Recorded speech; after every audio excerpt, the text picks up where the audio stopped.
Over the years, many actors have taken on the mantle of James Bond.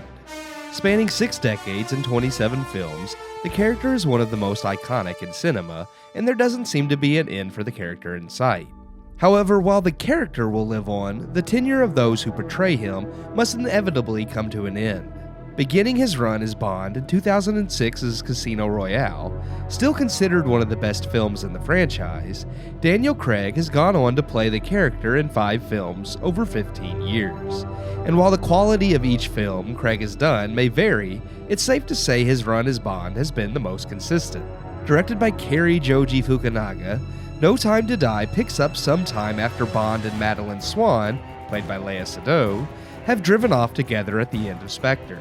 Now in Italy, discussing their future together, Madeleine convinces Bond to come to terms with Vesper's death. Visiting her grave, Bond is attacked by Spectre, believing he was betrayed again by the woman he loved. Bond parts ways with Madeleine, planning to never see her again, and leaves MI6 to retire in hiding.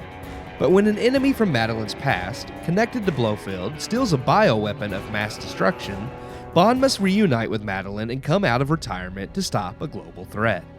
As Craig's last outing, No Time to Die gives his time as Bond a notable send-off.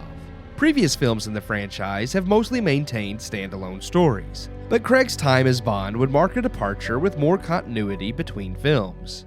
No Time to Die honors this continuity, wrapping up character threads and plots from previous films and sending Craig's Bond out with a bang. The movie, however, for all its efforts, isn't the magnum opus or culmination of Daniel Craig's time as the character that it wanted to be or should have been.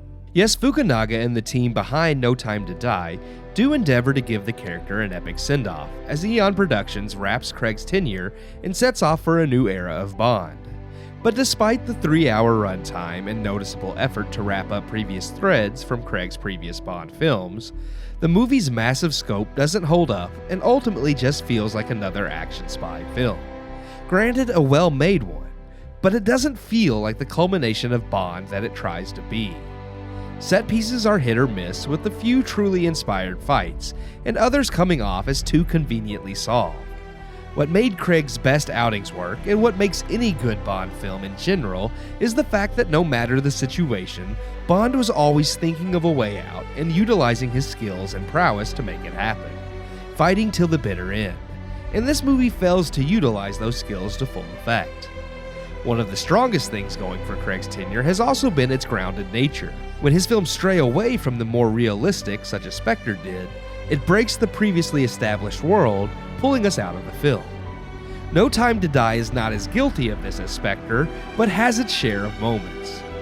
Lacking the raw emotion of Casino Royale or the grounded approach to classic Bond tropes of Skyfall, No Time to Die is a solid movie and a good end to Daniel Craig's portrayal. It's just not a great one, which is a shame considering how things started with Casino Royale. No Time to Die will please fans and is still one of the better Daniel Craig Bond films, but I'd still hope to see a send-off as epic as his beginnings.